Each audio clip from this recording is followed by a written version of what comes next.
ఏమయ్యే MLA ప్రజాప్రతినిధి స్థానంలో ఉండి అట్లా బండ బూతులు నోటికొచ్చిన గలీజు మాటలు అంత అహంకారపు బలుపు మాటలు దేనికి అసలు?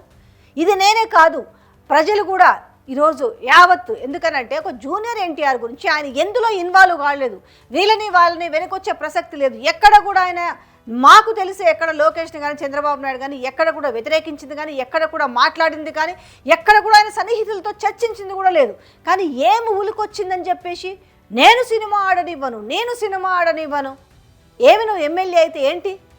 ఒక కాన్స్టిట్యున్సీకి నేను ఎమ్మెల్యేని, అనంతపురం ఎమ్మెల్యేని అంటే ఏంది? అనంతపురం ఎమ్మెల్యే అంటే జనాల మీద తొక్కుకుంటూ వెళ్ళమనా, లేకపోతే ఇలాంటి బూతులు తిట్టమనా, లేకపోతే ప్రజల్ని పీడించుకు తినమనా? ఏంటి ఎమ్మెల్యే అంటే ఏంది? ప్రజాప్రతినిధి అంటే నువ్వు వాళ్ళకు సేవ చేస్తావని కదా ఎంచుకుంది. ఏమిటికంత మదమెక్కిన మాటలు దేనికి చెప్పు? ఇవాళ మరి ఈ మాటల మీద ఇటు లోకేష్ కానీ ఇట్లా చంద్రబాబు కానీ చర్యలు తీసుకుంటాడా?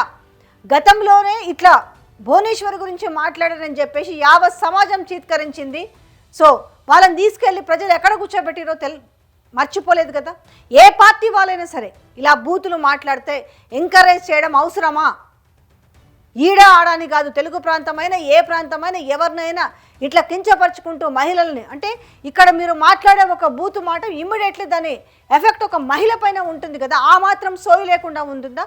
అదే మాటను మీ ఇంట్లో వాళ్ళని మాట్లాడితే ఊరుకుంటారా?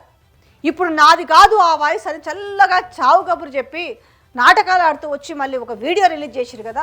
ఒక్కటే సవాల్ విసురుతున్నాను నేను ఆ ఎమ్మెల్యేకి, మీ కాల్ రికార్డ్ తీపియండి. ఎదుట మీతో మాట్లాడిన ధనంజయ రెడ్డి కాల్, ధనంజయ ఏదో పేరుంది, ఆయన కాల్ రికార్డ్ తీయండి. మీరు ఆ సమయానికి మాట్లాడినరా లేదన్నది ఇమ్మీడియట్లీ బయటపడుతుంది కదా. ఏ టెస్ట్లకు పంపాల్సిన, ఏ ల్యాబ్లకు పంపాల్సినంత అవసరం లేదు. ఈ సవాల్కి ఆయన సిద్ధంగా ఉంటాడా? ఎందుకు పోలీస్ కంప్లైంట్ ఇవ్వలేదు? ఎందుకు దానిపైన న్యాయ పోరాటం చేస్తాడు ఎమ్మెల్యే? నిజంగా ఆ బూతులు, ఆ బలుపు, ఆ మదమెక్కిన మాటలు మాట్లాడి ఉండకపోతే అనేసి ఇవాళ తెలుగు ప్రజలందరూ కూడా చీత్కరించుకొని అసహించుకుంటున్న సందర్భం కనిపిస్తుంది.